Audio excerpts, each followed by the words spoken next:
What's up, Renegade Nation? Before we begin the video, I want to give a shout out to our most recent Patreon supporters and YouTube members.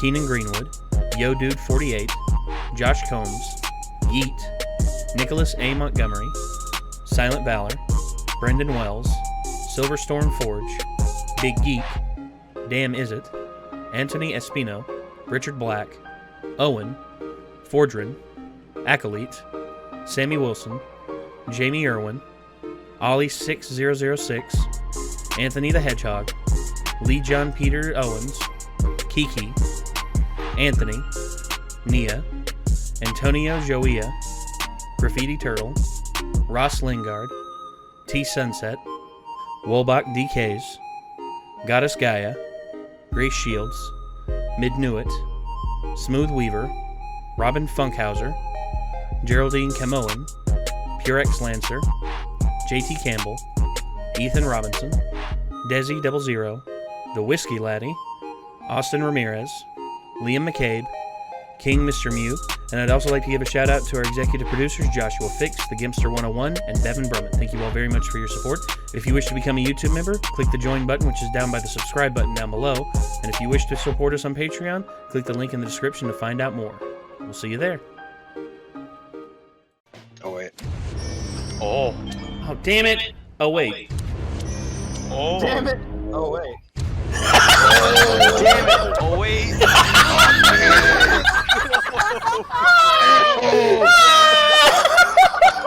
You know what? No, I'm not playing that one. Fuck you, Al Pudding. Oh my God. Rookie of the Year 2020. Let's go. No! Oh.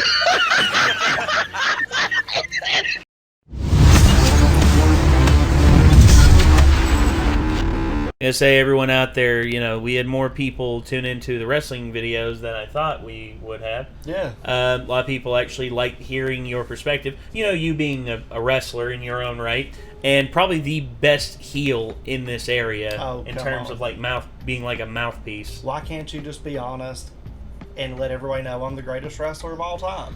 Why do we have to just talk about this area? Chad, I want to try and My provide. dick's not even regional.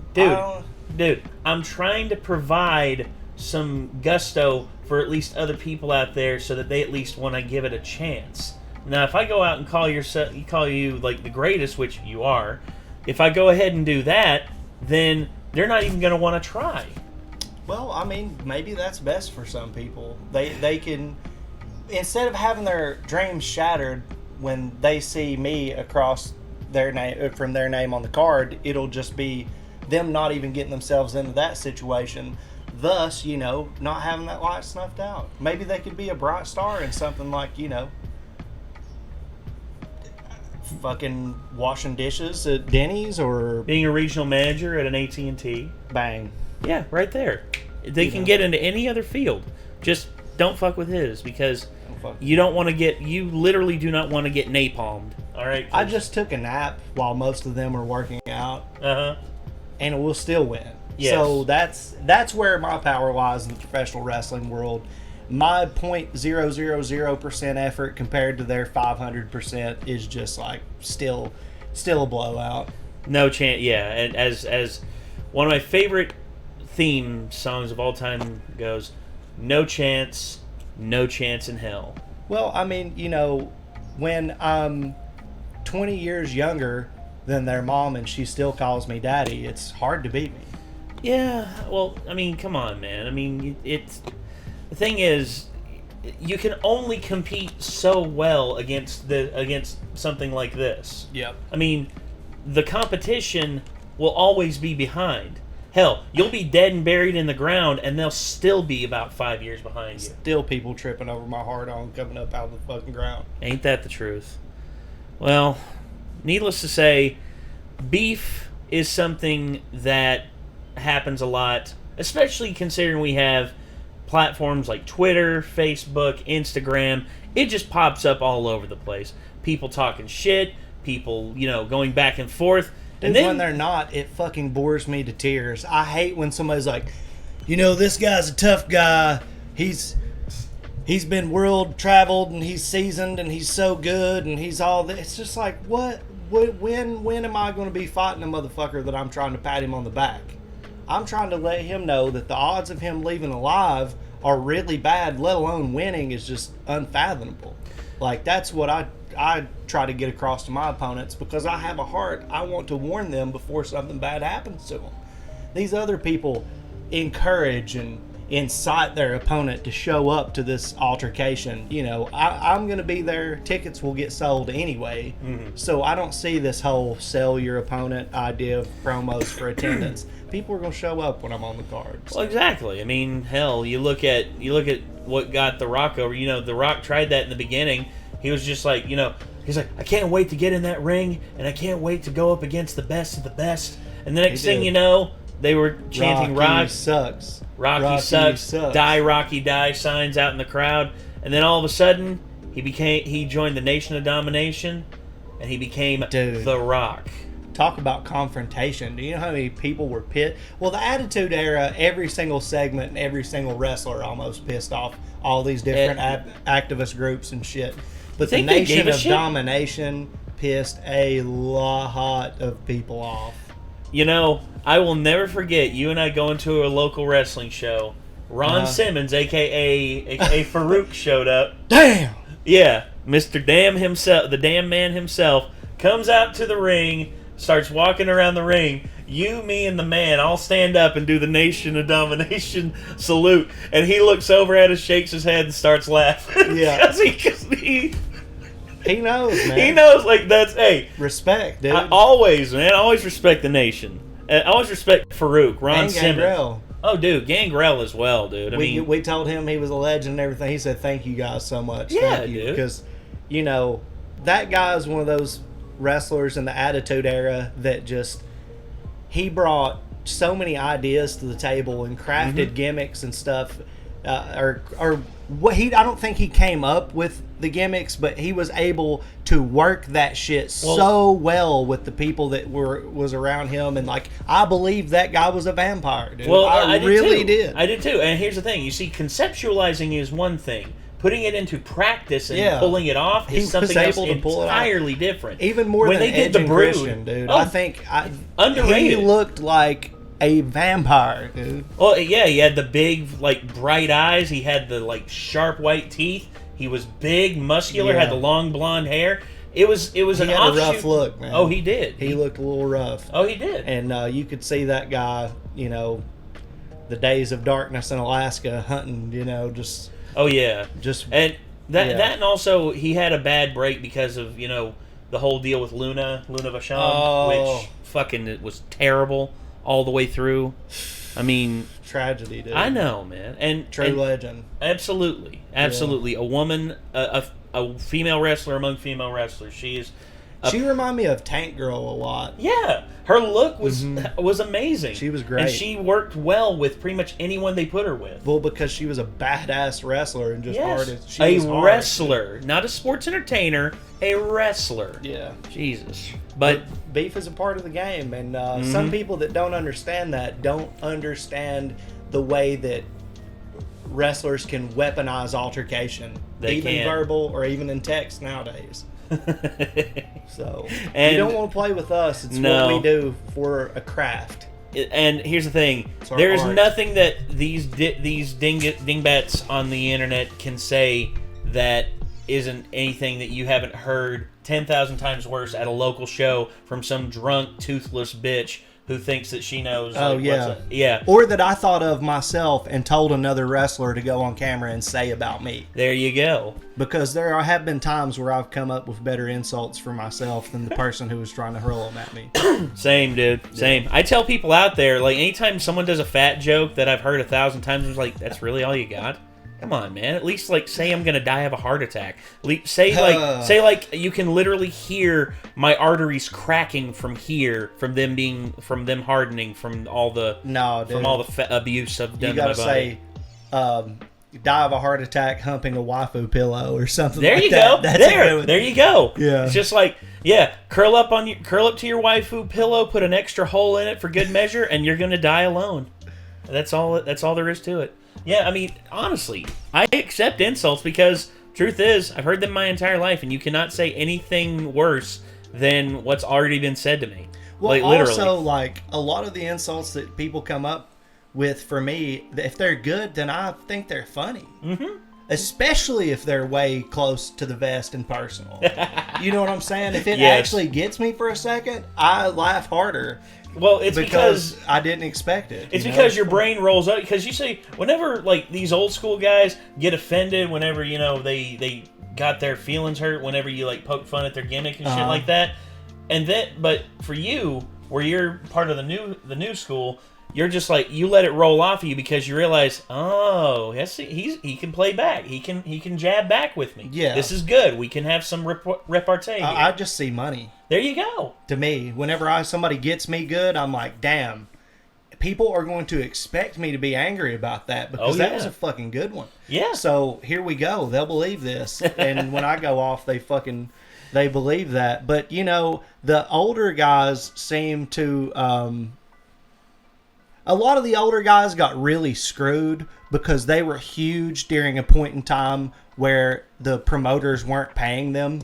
That's true. That's the other thing. So they had to go through a fuck ton. And so that pride is built off the backs of their sacrifice. So I kind of get the attitude from the older generation and stuff. I just feel like I'm really happy and feel blessed to be in.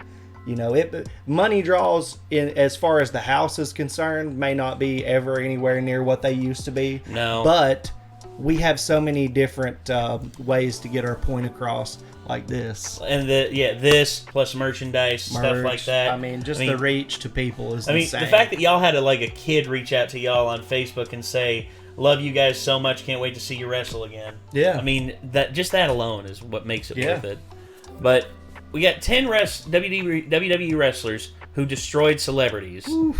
And honestly, I'm glad that they don't muzzle people on social media as much. That's where you get the best promos. Yes, it is. They're not going to be on the show, unfortunately, for some reason. You know why? Because the WWE writers aren't smart enough to come up with that shit.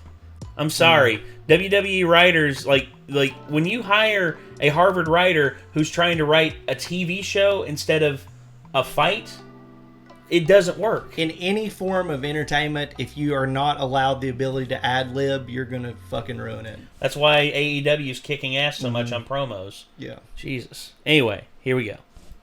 Pro wrestling and WWE in particular have always utilized celebrities to connect to a wider audience. She killed it. Shows such as wrestling she was awesome. Celebrity involvement and truly managed to get the WWE product seen one of the greatest, man. Yeah, new dude. eyes. Throughout the years, wrestling companies such as WWE have used celebrity involvement in a number of ways Jesus. to How much bigger he is than all of them. The inclusion of Muhammad Ali and Mr. T at WrestleMania 1 was a huge success, and so was the involvement of Iron Mike Tyson for WrestleMania 14 in 1998. Most of the problems with celebrities and wrestlers usually seem to occur when the celebrity in question doesn't seem to have a strong level of respect for the craft of wrestling.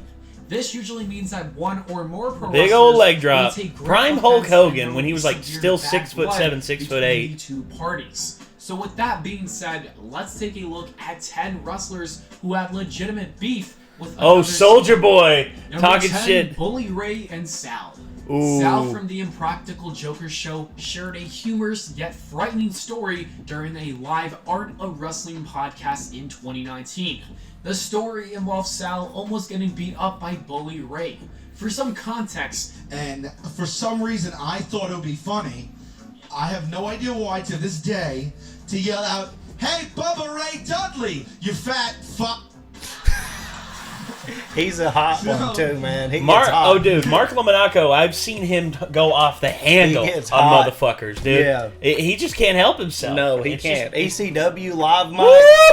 Oh, man, dude. He used to get on that live mic and just go ape shit. Tear the whole fucking building down. And I'm talking about Def Jam comedy roast. Yes. Explicit as it could possibly be. To the point of where, people are leaving the building just to get away from him because he'll like get down there. He would get down there at the guardrail and get in their fucking face, and he knew that if they reached over and hit him, game time. He could do the exact same thing right back to you. Yeah, that's the thing. That guardrail ain't no barrier, homie. It is literally to keep you in check. Yeah, that like this is your area. Past that is their zone. You fuck with it, they will fuck with you right back. Oh, they'll fuck you up. Oh, period. I've seen it, dude. I've seen like live shit go down, like Triple H beating the shit. Scott Hall stomping a motherfucker's head when he tried to attack Kevin Nash. He did. Woo! Remind you, this is the heyday of WCW. And he was across the parking lot a few hundred feet, right? And I was in line with a few hundred people, so I was like, he's not going to know it's me. So I said it. And then my friend Jeff was like, Sal, he's charging over here right now. Yeah, and run. He picked up a chain and ripped a chain out of a stanchion. The chain popped out of the stanchion. I was like, this is just not good. Dude, no, it's not. Apologize. He charged right up to me, and my friend's like, he's coming right now. No one else to say. I hope you wish you the best. And I turned around, and he took my Yankee hat off me, and he goes, what'd you just say? And I was like, I just turned into like Rain Man. I was like, I'm just a big fan, I didn't say anything, I'm just and he took my Yankee hat, and he just started slapping me in the face with it. That's hurts, though, just so you know. Yeah, it does. Like, if someone slaps you with all they can with your cap, it hurts. And he was getting whipped in the face, and I didn't want to look up. I thought if I looked up and looked him in the eyes, he could take my head off with one swoop of his hand. So I just kept looking at down. At that time in his life, absolutely. And he goes, you said it while I was over there, now's your chance to say it in my face. Go ahead, you put. Luckily, that was the end of the encounter, and Sal left the exchange with all of his teeth intact. It appeared as if both men had patched things up, as Bully himself would actually appear on the Impractical Joker show in Season 6, and the incident years prior would be the main reason for his involvement in the show.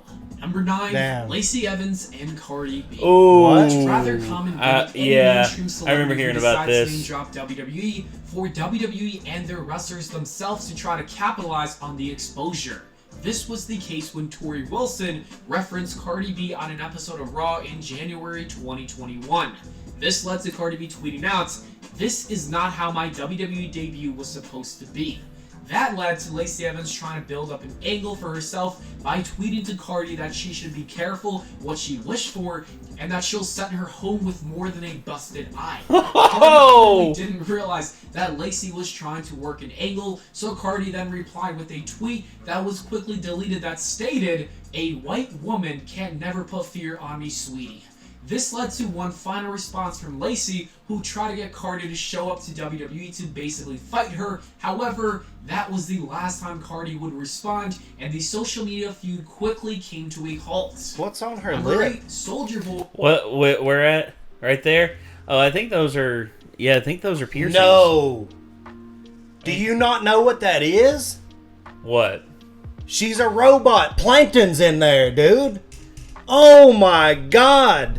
How have I not known this the entire time? I can literally hear him right now. He's just like, "Now you must shake your ass for the crowd. Shake it! Fall into my trap, you word that starts with an S and rhymes with imps."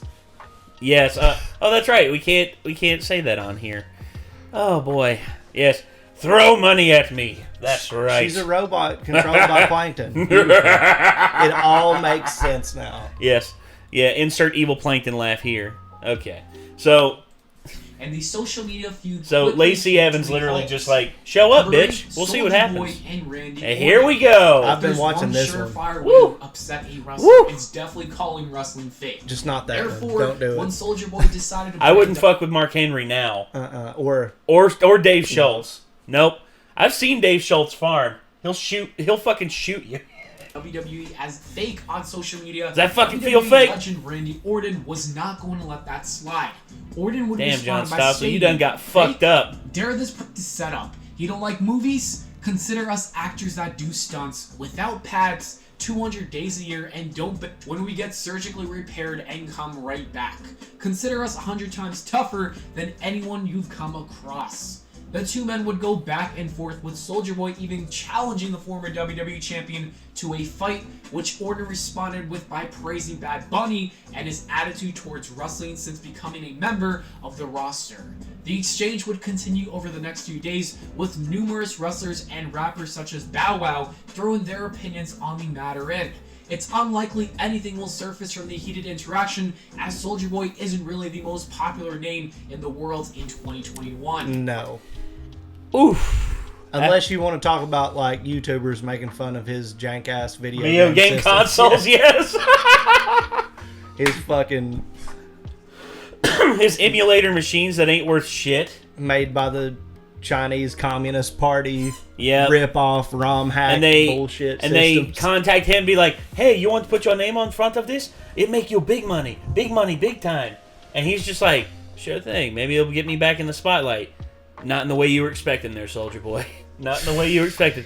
You know, there's actually been talk of putting him and Randy Orton in like one of those celebrity boxing matches. Randy would tune his ass up. Oh my god. Randy is literally like, I don't, okay. Real quick, I need to search something. How tall is Soulja Boy?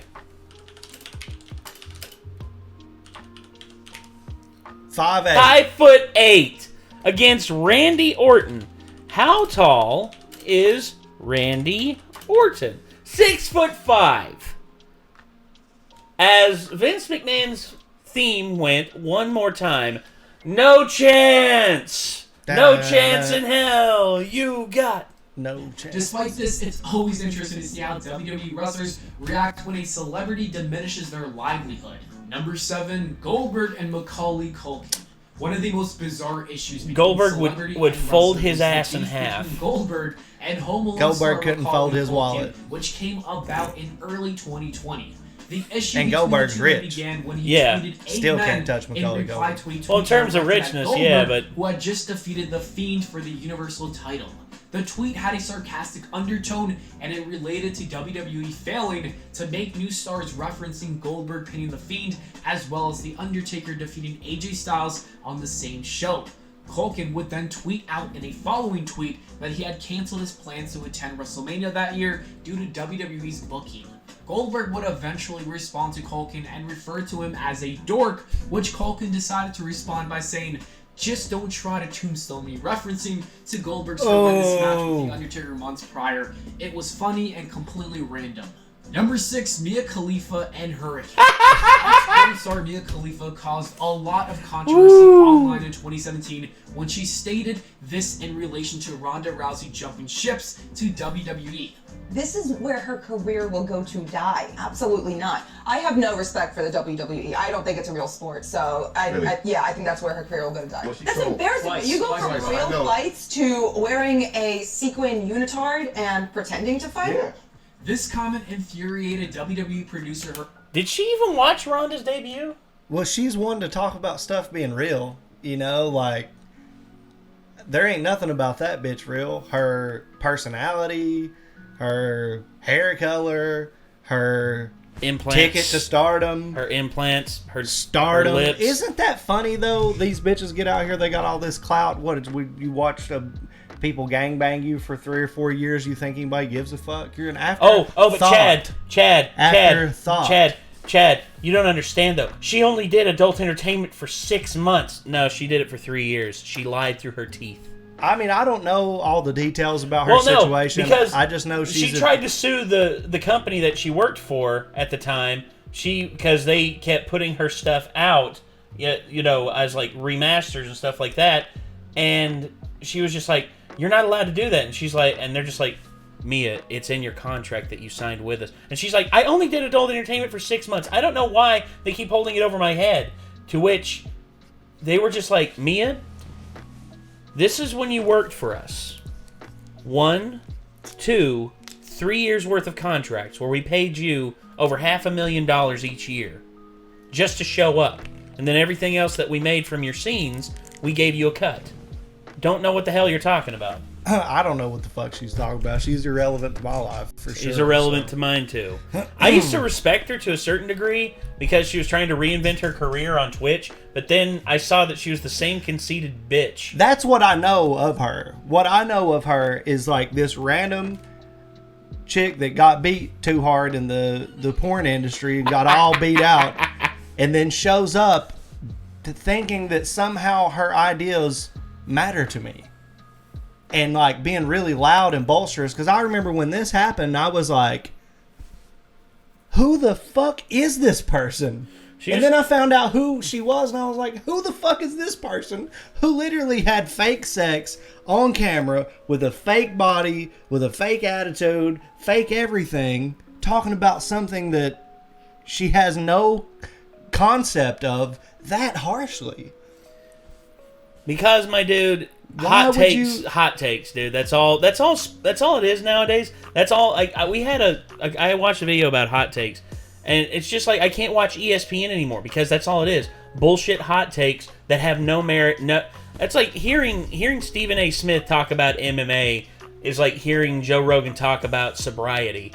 It's fucking like stupid. Like it has no merit whatsoever.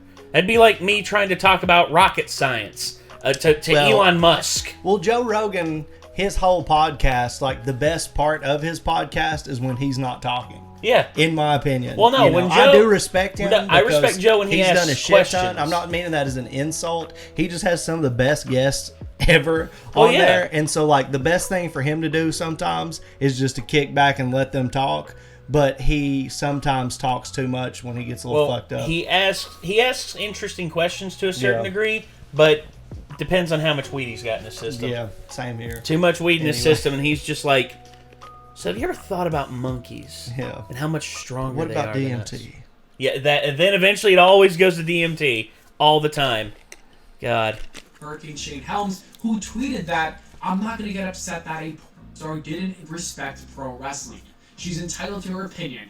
Our bodies take a pounding, and, well, so does hers. Response Helms, Shame. It's likely that she'll never come for WWE again after being completely owned in such a drastic manner. Number 5, Jerry Lawler and Jim Carrey. When filming the 1999 movie Man on the Moon, there was apparently a real-life conflict between Jim Carrey and wrestling legend Jerry Lawler. Speaking to Stone Cold on the Broken Skull Sessions, Lawler stated, certainly I had a great time. I enjoyed it. With the only exception was the fact that it was tough working with Jim Carrey, because for some reason, one reason or other, Jim Carrey was so, I don't know if it's method acting or whatever, but he was so wanted to be so in character. And so apparently, one day I asked Milos Forman, I said, does this guy, has he even read the script? Does he not know that Andy and I were really friends? Because he treated me throughout the movie like Andy and I acted always on television. Right. Like we were bitter enemies, you know. Right. I mean, he threw eggs at me at one time. He threw a bottle of juice that busted at my feet at me one time. Which forced Lawler to speak to the director to question what the issue between him and Carey was. The director stated that Carey was simply method acting, but Lawler always believed there was something deeper there. There was a deeper issue, and there was legitimate beef between these two men. Damn. Number 4. They actually did resolve that. I actually read about it. Jim Carrey, after hearing that interview with Stone Cold Steve Austin, actually reached out to Jerry the King Lawler and asked for his personal address. He wanted to send him something. He also wanted to apologize. And he sent Jerry the King Lawler one of Jerry the King Lawler's original capes from Memphis Wrestling in the 1970s with an apology note saying, I apologize for any wrongdoings or wrong feelings. Just know that I was trying to channel Andy Kaufman as much as I could back then. I apologize if I've caused you any like psychological harm over the years because of it. I know that I felt Andy was with me during that production. And Jerry, thank you for being such a good sport. This is for you. And basically you just sent him that. And they basically, as far as Jerry's concerned, the beef is squashed. Okay. In which there's certain times like it does like calm down. Well, I heard him talk about, just like not liking Jim Carrey and that there was a lot of problems. I didn't know that it was that real though. It was. Yeah. Well, it wasn't just Jerry the King Lawler that was affected by Jim Carrey's behavior. DeVito, Carol Kane, Courtney Love, all of them literally had to deal with Jim Carrey pretending to be Andy Kaufman the entire production. And this was him trying to emulate prankster Andy Kaufman. Well, let me tell you, that instead movie's of, like, fucking amazing. It is. Although, I will say this. There's actually a part of it that I really wish that they would have changed to make it more true to life. But Doug Walker actually pointed it out in one of his videos, how they could have changed the ending to make it a little more poignant. But, again, I think how they ended it was all right. Yeah. You know, not knowing if Andy was really dead or not. By having Bob Zamunda back in the back of the crowd when Tony Clifton was up on stage. Yeah. I was like, oh, I see what they're playing with. You know, this is the ultimate practical joke from Andy Kaufman. And yeah, every now and again, Tony does show up every now and again. He liked one of my fucking posts on really on Facebook, like 2016, 2015. Nice. The person running Andy Kaufman's official page, like I had said something about the it was whole probably Bob wrestling thing. Zamunda. I think Bob Zamunda's still alive. But yeah, that whole Tony Clifton is my favorite character of Andy Kaufman's. Like, I love the whole wrestling thing, but Tony Clifton, that lizard skin lounge singer, is just so beautiful. I remember him, So fucking like him good. talk. It was Bill Burr and all these guys. Colin Quinn were talking about like comedy and everything, and like Tracy Morgan stuff.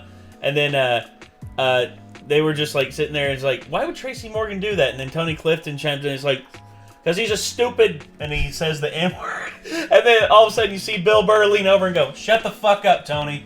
And then Tony's just like, "What? What? It was just being honest." Fucking Tony Clifton. Just chill. No, just the worst human being to ever Yes. possibly have to deal with. Period. Period. So funny. Anyway, back to this. Eric Bischoff and DJ Marshmello. Remember Oh, Eric dear Bischoff's God. brief time overseeing SmackDown when the show launched on Fox in 2019? Well, Yep. over the past year or so, Bischoff has revealed details in relation to his second stint in WWE, and he even revealed one particular celebrity who was apparently a nightmare to work with. Speaking on his 83 Weeks podcast, Bischoff had this to say about DJ Marshmello, who appeared on the debut episode of SmackDown on Fox. I have worked with celebrities who barely deserve to call themselves celebrities. I mean, they kind of sort of are, but in their minds they really are, and they're a pain in the ass. They can be a pain in the ass. Anytime I find out that I'm working with a musician, for example, that's a celebrity, my skin starts to crawl, I break out in a sweat, I start twitching, I feel what might be minor seizures starting to tremble.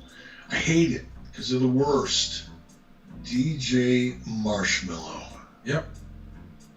I've never Remember heard all of the this things I guy. said at the top of the show? You never heard of about working Marshmello? with Marshmello, he's a pretty good celebrities, DJ, although musical celebrities. he's a niche. He's sort of like, he plays off the anonymous, the like helmet anonymous DJ thing that Deadmau5 had for a while, but he takes it way too fucking seriously. And he's like had fake out reveals and all that. You know, like it was like, oh, it's this guy here. Oh wait, no, it's this guy here. Oh wait, no, it's this guy here. And yeah, it's just, I don't know, man. Like Marshmello, he's not my cup of tea.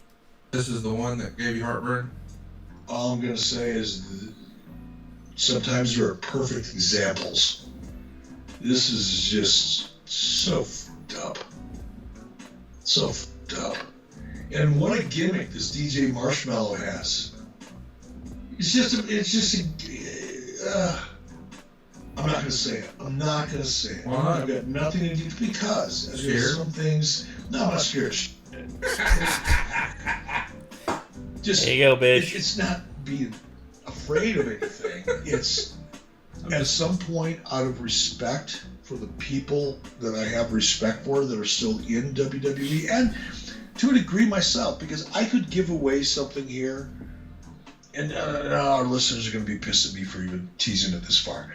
Let me just say, it's really easy to diminish, destroy, hurt people by telling the truth.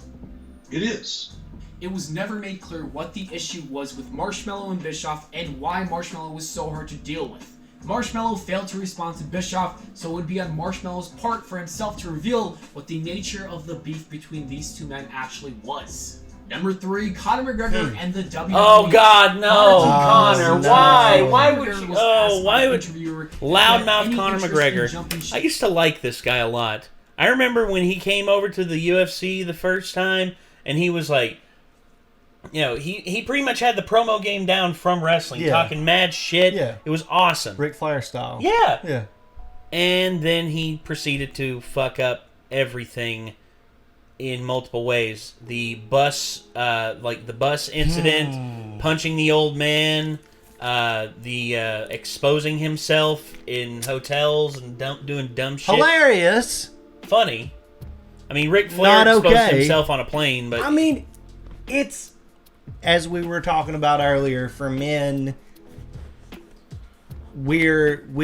our nudity is the running joke. it's the punchline. Our sexuality is the running joke, unless it's not. Yeah. You know what I mean? And so it's like the whole. There's a difference between a flasher who uses that as his end game and somebody who does it, who it's a joke around the boys or something. You know. Well, yeah. For Ric Flair, his whole thing was he'd always like yank it out in front of everybody in the locker room, just like swing it around.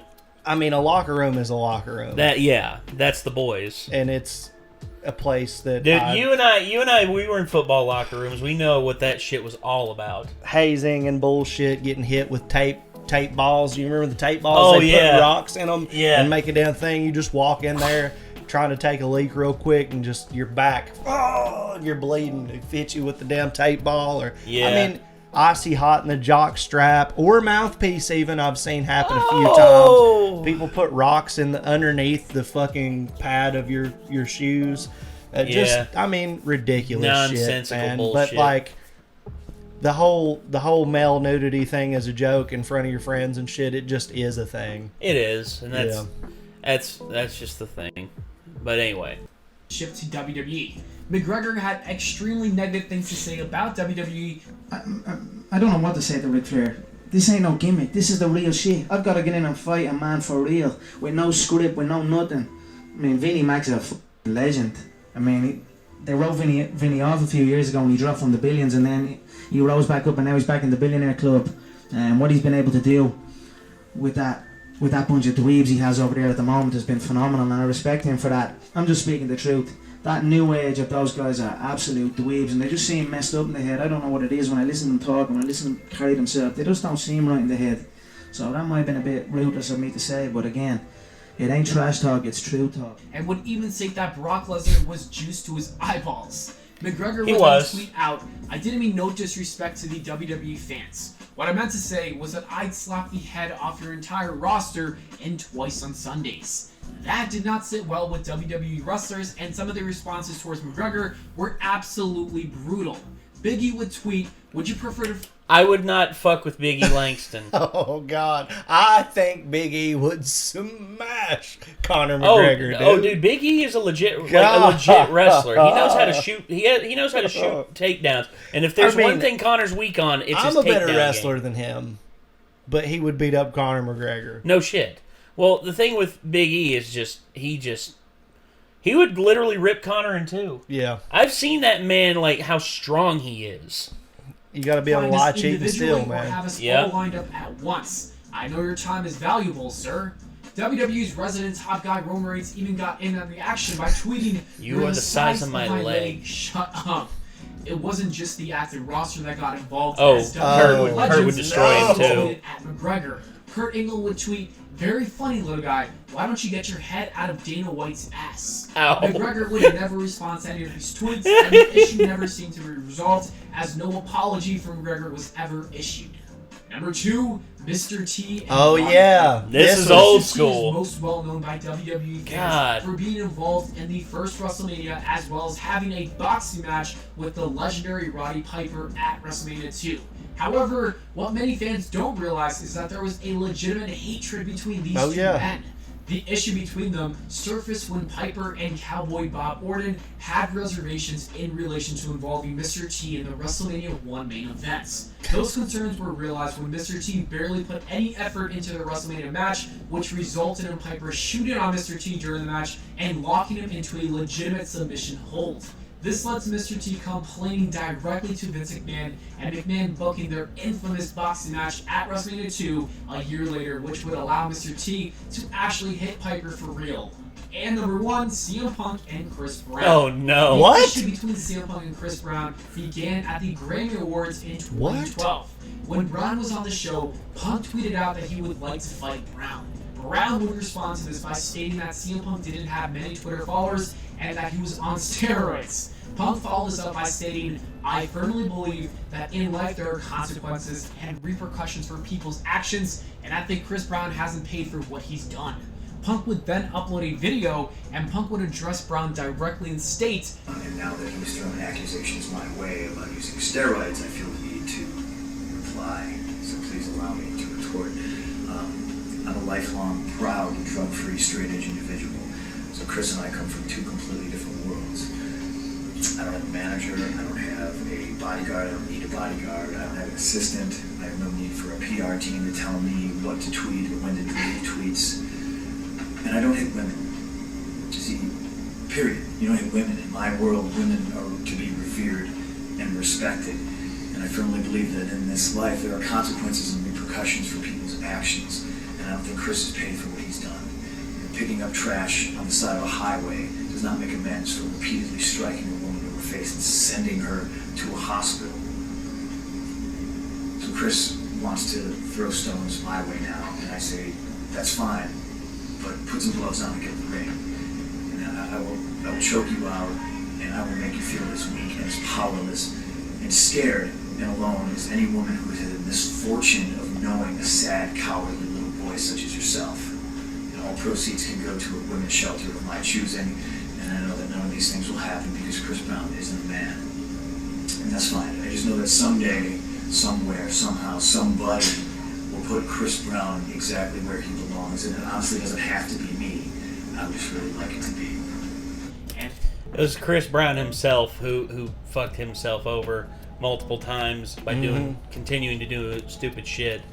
And I remember when Chris Brown was like about on the precipice of taking over the world, and then the incident with Rihanna happened. And also CM Punk, here's the thing, I know he made this video before his UFC fights. Seeing how he fought in those UFC fights, I'm sorry. I have all the respect in the world for him for getting in there and trying, but when you get beat by a legit collegiate wrestler, Mickey Gall, in 3 minutes, and then you get in the ring with Mike Jackson, who is 0-1, and both guys did so terrible they were both fired by Dana White after the fight. Like, both of them, he's just like, we can't do this again, guys, you're both gone. Like, when the fight is that bad. When you win by a blowout, but that still was so bad that you have to be fired. Well, yeah. Yeah. That's... And CM Punk's the one who lost that fight. Yes. He lost both fights. And that, in my opinion, really hurt the wrestling business. We needed that. Like, Brock Lesnar helped so much. Sheldon, like, people like, hasn't Shelton Benjamin fought? No, it's Bobby Lashley. Wasn't he like a college wrestler? Oh yeah, he was.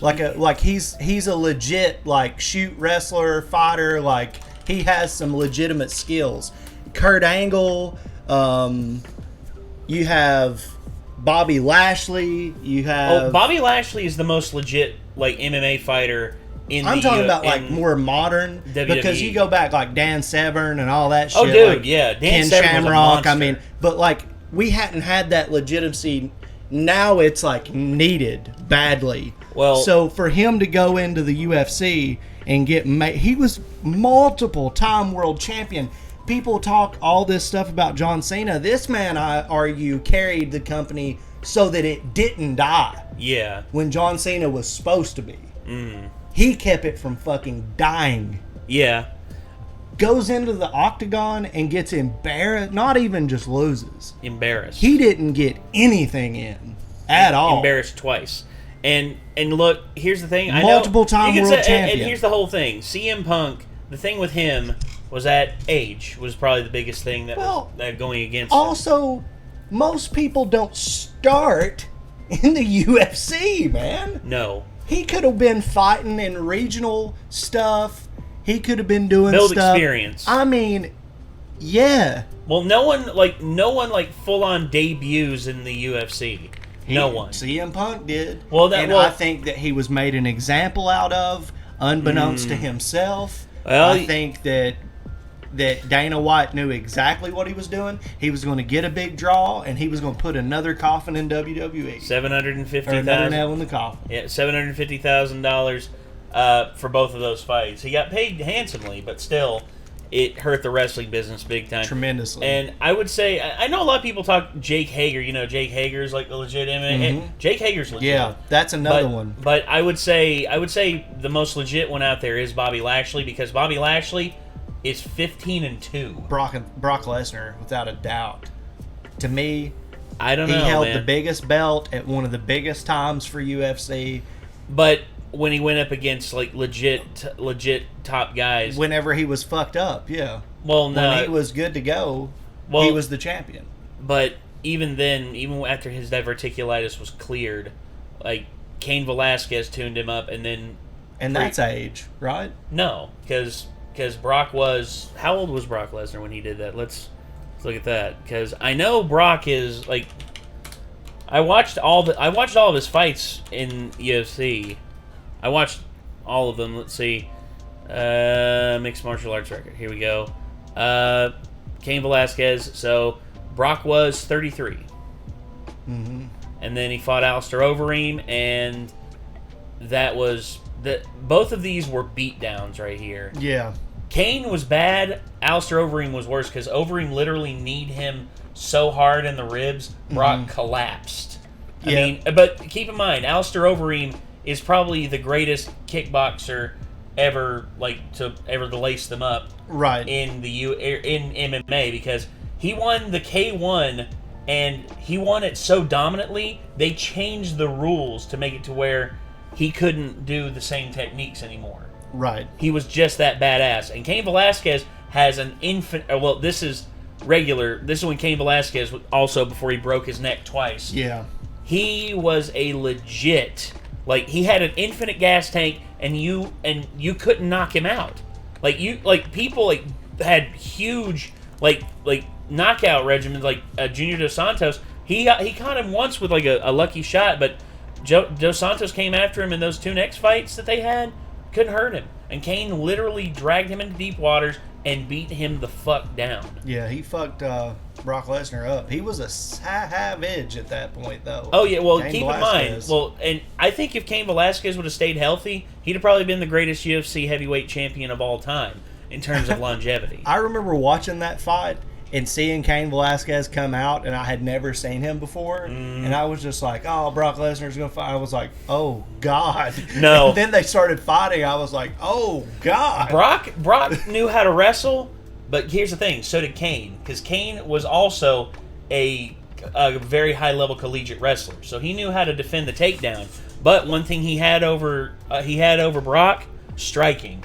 Cain could box. Yeah. Cain could box like a motherfucker. And that's what he did. He pretty much just went into him. Yeah. And he saw the holes in Brock's game, exploited them, and he won. Same thing with Alistair. Alistair pitted Brock in the corner, defended the takedown, got him up against the fence, knee to the ribs, knee to the liver, down. I mean, it's impossible to say, if I were Brock Lesnar, I would have gone to a great camp like TriStar. I would have gone to Jackson Wink. I would have gone to Matt Hume up in Seattle. I would have gone to any of those top level MMA coaches, and I would have had them tear me down as a fighter and rebuild me, or tear me down as the person I was and rebuild me as an MMA fighter, because that's what you have to do. I mean, you have to literally throw all of your striking game that you think you know out the window. But look what he did. Just alone. Being Brock Lesnar. Well, yeah, just being Brock Lesnar. God. He destroyed. I mean, he went up against some of the best of all time. I mean, Frank Mir. Yeah. They're two-time, split, right? Huh? I think they're split, right? Yeah. They were gonna have a third fight, but Frank kept getting injured. And then as for Shane Carwin, I mean, pretty much the exact same size as Brock Lesnar, but Shane was a better boxer. But Shane tired himself out after trying to knock Brock out in the first round, and then Brock took him down and is a superior wrestler. Brock was a superior wrestler because Shane was like a Division II wrestler, and he like quit it in the middle of college. Yeah. Brock was a national champion. Yes. So, yeah. Anyway, this video is pretty much over. We never got that boxing match that would have probably been epic. And that is it for the video, guys. Thank you so much for watching here. Yeah, so there you go. Good shit, man. That's a good video. Yeah, it was. I liked that. So, anyway, yeah, there's pretty much not much we can say here at the end. All I know is that we kind of I just love going on little trips like that and just finding stuff out. And plus, where I've done a lot of research into the UFC and MMA and everything, I see. Have you seen the new guy, Francis Ngannou? Mm-mm. Scary. Yeah. Scary. Here, I'll show you. I'll show you probably my favorite knockout of his. Francis Ngannou versus the same guy who knocked out Brock Lesnar. Alistair Overeem. Like this right here. This was scary. This is Ngannou in the gray shorts. Okay. He's from Cameroon, and he is literally a freak of nature. Anyway, this Alistair Overeem comes out. He tries to press him up against the cage, and then this happens. Alistair goes in for a few strikes, goes a little crazy, right here, and then just boom. That's crazy. So, basically, this uppercut came from the Congo and just knocked his friggin' head off. Shit, dude. Overeem didn't wake up for 20 minutes.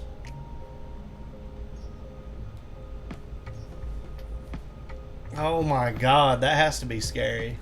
And Overeem was the #1 ranked heavyweight behind Stipe Miocic.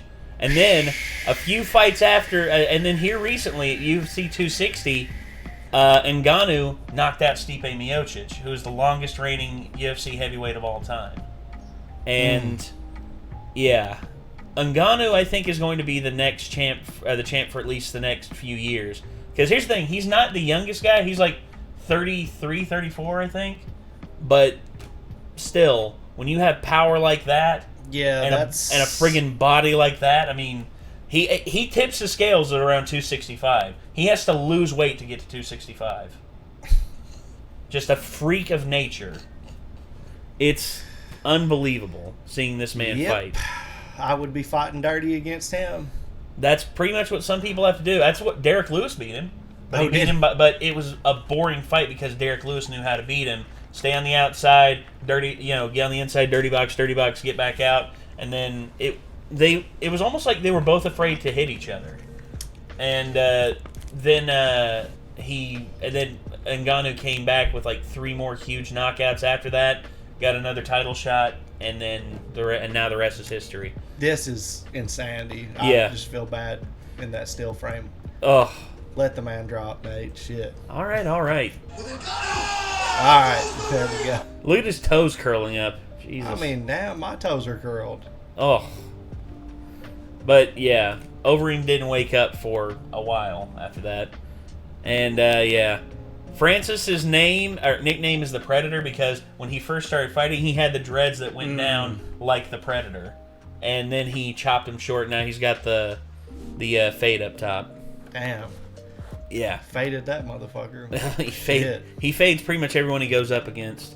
Anyway, that's going to do it, everyone. Hopefully you all enjoyed. Hopefully we will see you all in the next one. So until then, I'm Nate. I'm Chad. We'll see you then, everyone. Peace out. Great podcast. Indeed.